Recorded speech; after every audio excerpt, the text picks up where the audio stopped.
But let's stay then with the impact of the floods in KwaZulu-Natal and speak now to Peter Watson, and he is from the Crocodile Creek Farm, and we do know what happened here. This, of course, some crocodiles were washed away during the flooding, and this is a farm in Tongaat. Mr. Watson, thank you so much for your time this afternoon. Let's just begin with the question on everybody's lips. What's the latest? Have any of the crocodiles been recaptured? Good afternoon. Welcome to everyone.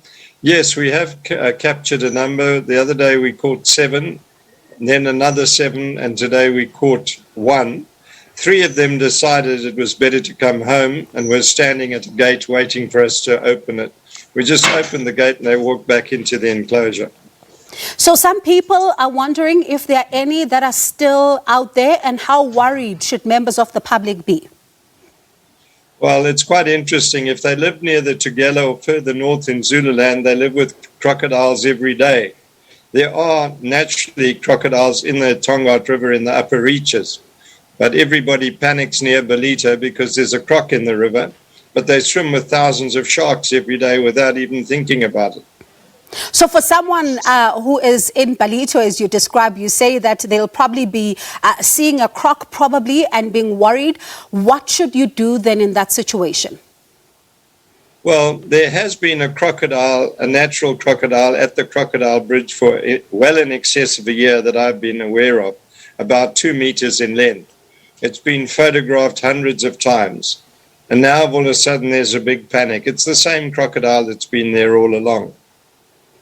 Now, Mr. Watson, I'm going to ask you for, another personal account from your end. We've seen properties ravaged. We've seen houses, collapsing. We've seen people trying to pick up the pieces of some of their damaged properties. I wonder for you, what would you say has been the damage to your farm?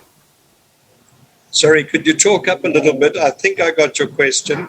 All right. I was asking about the extent of damage to your farm.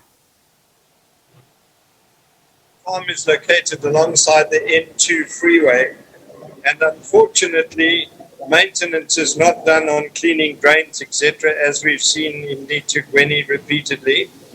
The result is water builds up, the drainage is blocked, the water builds up on a 1 meter diameter pipe, and then when the pressure is too great it bursts through. This hit a 2 meter high concrete block wall, 15 millimeter blocks, 3 meters long, and pushed it 7 meters into the enclosure. We lost about 20 meters of our wall. Years ago, National Road said that they would put gabions up to prevent it happening again. This is the second time it has happened. And for the water you, came through the entire farm, and fortunately, our back fence, the last of the big enclosure, held up. Beyond that, there's a bridge with a boundary fence, and the bridge collapsed partially, and then 4 o'clock yesterday afternoon, the other section of it collapsed. Today we had inspections by KZN Wildlife Ezemvelo. The crocodile on your screen now is a 2 meter croc that's been at the Tongaat River Bridge for ages. And we had the SAP here from Tongaat. And the policeman said to me he couldn't believe that our crocodile enclosures had stood up compared to the damage he'd seen elsewhere in the area. And, you are a resident of KwaZulu-Natal. I wonder what went through your mind when you saw the scale of devastation that a lot of, your fellow KZN people have really had to really bear during this particular time, because we've seen some of the sinkholes, we've seen them losing houses. Others have unfortunately even lost some of their businesses as well.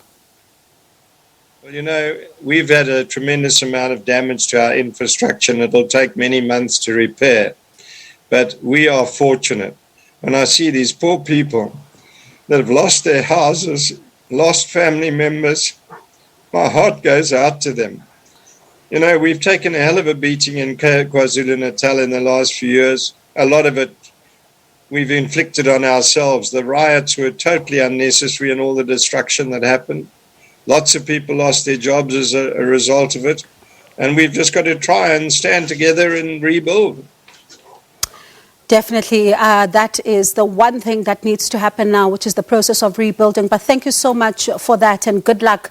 As you say that you did suffer some of the damage as well, and good luck with the process of rebuilding. That was Crocodile Creek Farm Owner Peter Watson just talking to us about how some of the crocs have now managed to come back home, while others they've managed to recover.